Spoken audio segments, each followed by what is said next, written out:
న్యూస్కి స్వాగతం. Republican party of ఇండియాలో నన్ను కల్చరల్ కమిటీలో రాష్ట్ర చైర్మన్గా ఆర్పీఐ జాతీయ కార్యదర్శి పేరం నాగేశ్వర గౌడ్ నియమించారని, దానిని ఓర్చుకోలేని ఆర్పీఐ పార్టీ అని పేరు చెప్పుకొని మాబు అనే వ్యక్తి నాపై అసత్య ప్రచారం చేస్తూ నన్ను మానసికంగా ఇబ్బందులకు గురి చేస్తున్నాడని, జిల్లా అధికారులు అతనిపై చర్యలు తీసుకుని తనకు న్యాయం చేయాలని ఆర్పీఐ పార్టీ కల్చరల్ విభాగము రాష్ట్ర చైర్మన్ మిరియాల వెంకటరమణయ్య తెలిపారు. సోమవారం గ్రీవెన్స్ డే సందర్భంగా జిల్లా ఎస్పీకి ఫిర్యాదు చేసిన అనంతరము మీడియాతో మాట్లాడుతూ తాను ఎస్సీ కులానికి చెందిన వాడినైనందుకు అసత్య ప్రచారం చేస్తున్నాడన్నారు. తనని ఆర్పీఐ పార్టీలో ఎవరు నియమించారో తెలియదన్నారు. తనను ఆర్పీఐ పార్టీ జాతీయ కార్యదర్శి పేరం నాగేశ్వర గౌడ్ నియామకం పత్రంతో తను నియమించాడన్నారు. నాపై వివిధ పత్రికలలో నన్ను ఆర్పీఐ పార్టీ సస్పెండ్ చేశారని, తనకు పార్టీకి సంబంధం లేదనే విధంగా ప్రచారం చేస్తూ తాను అవినీతికి పాల్పడినట్లు నిరూపించాలని సవాలు విసురుతున్నాడన్నారు. వచ్చే ఆదివారం అంబేద్కర్ భవన్లో దళిత సంఘాల నాయకులతో సమావేశం ఏర్పాటు చేస్తున్నానని, మాబుకు దమ్ము ధైర్యం ఉంటే అక్కడికి వచ్చి నాపై వచ్చిన ఆరోపణలను నిరూపించాలన్నారు. మాబు అనే వ్యక్తి బోరుగడ్డ అనిల్ అనుచరుడని, ఆయనను మాటలను తీవ్రంగా ఖండిస్తున్నానన్నారు. ఇప్పటికైనా అసత్య ఆరోపణలు మానుకోకపోతే తగిన బుద్ధి చెప్తామన్నారు. నేను Republican party India state cultural విభాగానికి చైర్మన్గా నాకు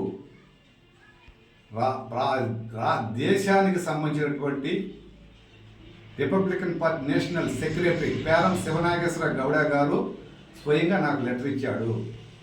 అంబేద్కర్ భవనంలో ఈ కార్యకర్తల సమావేశంలో ఆయన స్వయంగా నెల్లూరుకు వచ్చి నాకు ఈ పదవి ఇచ్చి ఈ సర్టిఫికేట్ కూడా ఈ ప్రశంసా పత్రం కూడా నాకు ఇచ్చినాడు, అపాయింట్మెంట్ పత్రము. కానీ ఈనాడు మాబు భాష అనేటువంటి వ్యక్తి గతంలో పార్టీలో ఉన్నాడు. కొన్ని అనివార్య కారణాల వల్ల 5 సంవత్సరాల నుంచి పార్టీకి కనుమరుగైనాడు.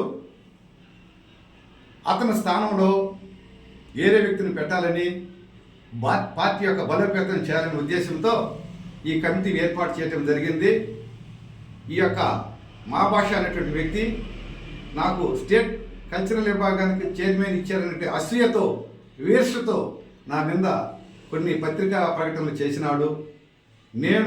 నన్ను తొలగించినట్లుగా 5 సంవత్సరాల క్రితమే పార్టీని తొలగించినట్లుగా నాకు ప్రెస్ మీట్ ఇచ్చినాడు. ప్రెస్ మీట్లో వచ్చింది. ఇంకొక విధంగా జనాలను మోసం చేస్తున్నాడు, పార్టీ పేరు చెప్పుకొని, మంత్రి పేరు చెప్పుకొని అని చెప్పి కూడా ప్రకటనలు ఇచ్చాడు. నాకు నా యొక్క దళిత బిడ్డలు అయినటువంటి మా దళిత నాయకులకి హక్కు ఉంది. నేను ఏదైనా తప్పు చేసినా వాళ్ళు ఖండించే హక్కు వాళ్ళకు ఉంది. నువ్వెవరు? ఒక బీసీ వర్గానికి చెందినటువంటి వ్యక్తివి. నువ్వు పార్టీలో కేవలం సంపాదన కోసం నువ్వు వచ్చావు. బోరుగడ్డ అనిల్ యొక్క శిష్యుడవు నువ్వు. ఈరోజు బోరుగడ్డ అనిల్ నోటు దురుస్తు మాటలతో ఎంతోమందిని ఇచ్చరిడిగా నీచేతంగా సంబోధించిన పదంగా ఈరోజు అనుభవిస్తున్నాడు. నువ్వు అదే గతిపత పాలవుతావు. నువ్వు చిన్న పెద్ద నీకు గుర్తించు. నీ స్థాయి ఏంది? నువ్వేంది? ఒక బీసీ వర్గానికి చెందినటువంటి వాడివి. నేను ఎస్సీని సులకనగా చూస్తావా? చిన్నసూపు చూస్తావా? తెలుసుకుందాం.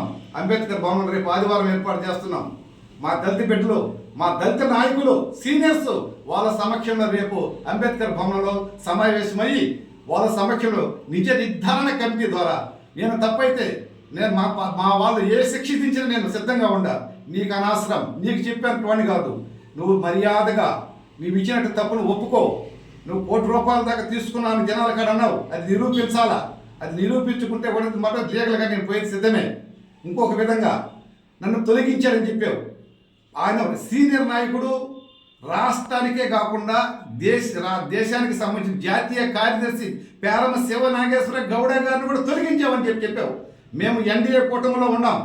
రిపబ్లికన్ పార్టీ అయినటువంటి జాతీయ అధినేత, ఆయన నేషనల్ ప్రెసిడెంట్ అయినటువంటి రామదాస్ అత్వాలే, ఆయన ఇప్పుడు సెంట్రల్ మినిస్టర్గా ఉన్న న్యాయశాఖ, ఆయన 3 సంవత్సరాలు 3 తరవలు మంత్రి అయ్యాడు.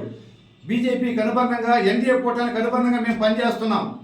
కాబట్టి నీకు దమ్ముంటే రేపు అంబేద్కర్ భవనంలో రండి, మా పెద్దల సమక్షంలో తేల్చుకున్నాం.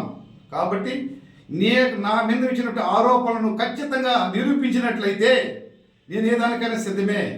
అట్లా కాకుండా నువ్వు కానీ తిక్కల శాస్త్రాలు బోరుగడ్డ అనిల యొక్క శాస్త్రాలు కానీ చేసావంటే ఆ దేవుడు ఉండడం పైన క్షమించడు. నీవు తప్పకుండా నువ్వు శిక్ష అనుభవించాల్సిందే. దళితులతో పెట్టుకోబాకు, మర్యాదగా దళితులతో పెట్టుకోకు. క్షమించమని కోరుకో, నీకు నేను క్షమిస్తా.